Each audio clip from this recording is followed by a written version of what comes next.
Shalom, peuple de Dieu, c'est le frère Pamsi Kalunda. Et voilà, aujourd'hui, je vais vous parler d'un thème que le Seigneur a mis dans mon cœur, la face B de la destinée. Et avant d'aller plus loin, je ne me lasserai jamais de dire merci pour les canaux que Dieu a utilisés, le frère Karl, qui donne l'opportunité de vous parler aujourd'hui en ces jours. Alors, inclinons nos têtes dans la prière avant de lire le passage que je vais nous proposer. Père, merci encore pour ces jours que tu nous donnes, d'écouter ta parole, d'être enseigné. Je prie, Seigneur, que ces messages fortifient, Seigneur, une personne qui était fatiguée. Au nom de Jésus-Christ, Amen. Alors, prenons Genèse 40, les derniers versets du livre de Genèse 40. Voilà, c'est le verset 23.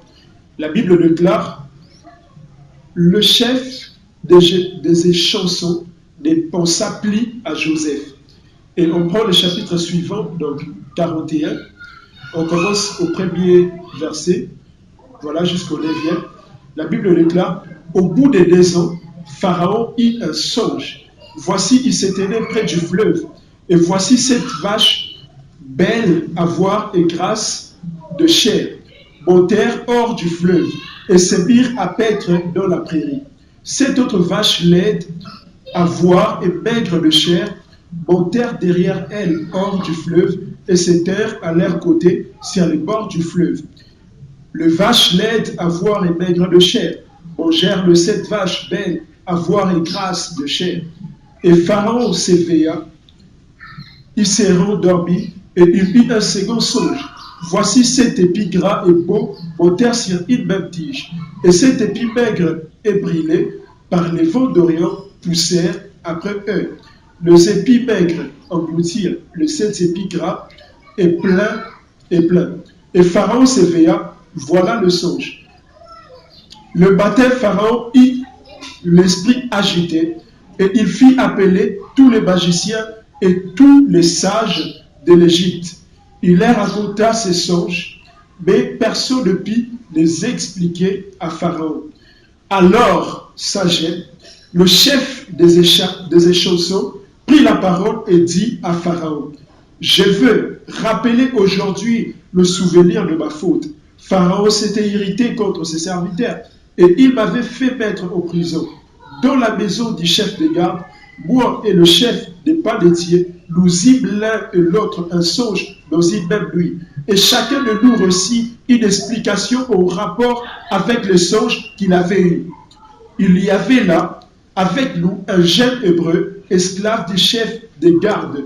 Nous lui racontâmes nos songes et il nous les expliqua. Les choses sont arrivées selon l'explication qu'il nous avait donnée. Pharaon me rétablit dans ma charge et il fit pendre le chef des palettiers. Et pour finir, le verset 14, Pharaon fit appeler Joseph, on le fit sortir en hâte de prison et il se rasa, changea de vêtements et se rendit vers Pharaon. J'ai pris que cela soit ton cas là où tu nous suis, dans le nom puissant de Jésus-Christ. Alors, je vais nous parler d'un point ou de 2 points seulement concernant la face B de la destinée. La face B de la destinée, cela voudrait dire simplement que c'est une période de nos vies où nous voyons les choses être contraires à ce que le Seigneur nous a dit, soit par un songe, soit par une prophétie, soit par sa parole. Au fait, en méditant, tu as senti une conviction monter dans ton cœur, mais depuis tu vis les choses comme si c'était un vent contraire par rapport à tout ce qui avait été déclaré sur ta vie. Alors je vais paraphraser l'histoire de Joseph. Nous connaissons tous que Joseph avait eu le songe et tout ça. Et le Seigneur lui avait parlé de choses grandioses. Le Seigneur lui avait parlé qu'il ferait des choses grandes avec lui, qu'il y aura la lune, qu'il y aura les étoiles, qu'il y aura le soleil et toutes ces choses qui viendront se prosterner au devant de lui. Mais malheureusement, dès lors que Joseph a eu ces songes-là, les choses ont commencé à se dégrader. Au lieu qu'il monte, Joseph a commencé, les choses commençaient à aller de mal en pire. Les choses commençaient à s'empirer davantage. Plus il avançait avec le Seigneur, plus les choses allaient de mal en pire. Peut-être c'est ce que tu vis aujourd'hui. Le Seigneur t'a dit qu'il fera de grandes choses avec toi. Il a dit qu'il va t'élever. Il a dit que tu seras une grande personne. Il a dit que tu seras un grand homme, que tu seras une grande femme. mais depuis le prophétie que tu as entendu. Peut-être qu'aujourd'hui, tu dis que le prophète, tu ne crois plus aux prophéties. Parce que toutes les choses qu'on t'a dit, jusque-là, ça ne se réalise pas. Mais bien aimé dans le Seigneur, avant d'entrer dans le vif de mon sujet aujourd'hui, je vais vous faire remarquer une chose dans le livre de Luc. Alors que Jésus-Christ était présenté dans les temples, Siméon dit de lui que cet enfant est destiné à mêler le relèvement et la chute de plusieurs. Que cet enfant sera un signe qui va provoquer la contradiction. Comment expliquez-vous un Messie qui vient, qui naît dans une crèche? Comment expliquez-vous lui-même qui était un Dieu, lui-même qui était fils de Dieu, qui était le Messie, qui était envoyé par Dieu? Mais comment expliquez-vous qu'une personne qui est le Christ naisse dans une table, au fait? C'est contradictoire, parce que Jésus-Christ est né au moment où les Romains avaient l'emprise sur le peuple de Dieu. Et eux, ils croyaient que le Messie qui allait venir, ça allait être un homme de guerre, ça allait être un homme qui, le ciel allait s'ouvrir, il allait descendre et les libérer de l'emprise des Romains.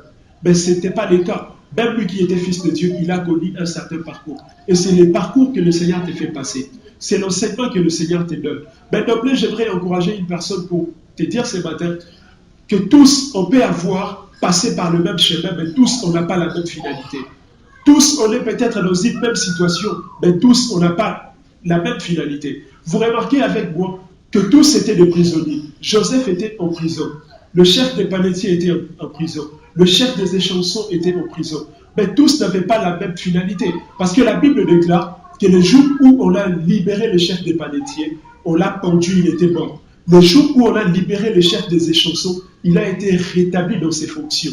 Mais le jour où on a libéré Joseph, Joseph n'a pas été rétabli dans ses fonctions dans la maison de Potiphar, mais la Bible déclare que Joseph était devenu même le premier ministre d'Égypte. Joseph était venu, la Bible déclare que Pharaon a dit à Joseph que ce qui me séparera entre toi et moi, ça ne sera que le trône. C'est-à-dire que Joseph était même au-dessus de la reine d'Égypte. Joseph, la seule chose qui séparait Joseph et Pharaon, c'était juste le trône, parce que lui, il était le roi, mais c'est Joseph qui était en train de gouverner. Et je vois comment est-ce que le Seigneur serait en train de faire ces choses-là dans ta vie. Peut-être que tu vis la contradiction, mais un jour, alors que j'étais en train de prier, le Seigneur m'a dit une chose. L'une de manière pour que tu saches que tu es sur la bonne voie, c'est que tu verras toujours la contradiction entre ce que le Seigneur t'a dit et la réalité.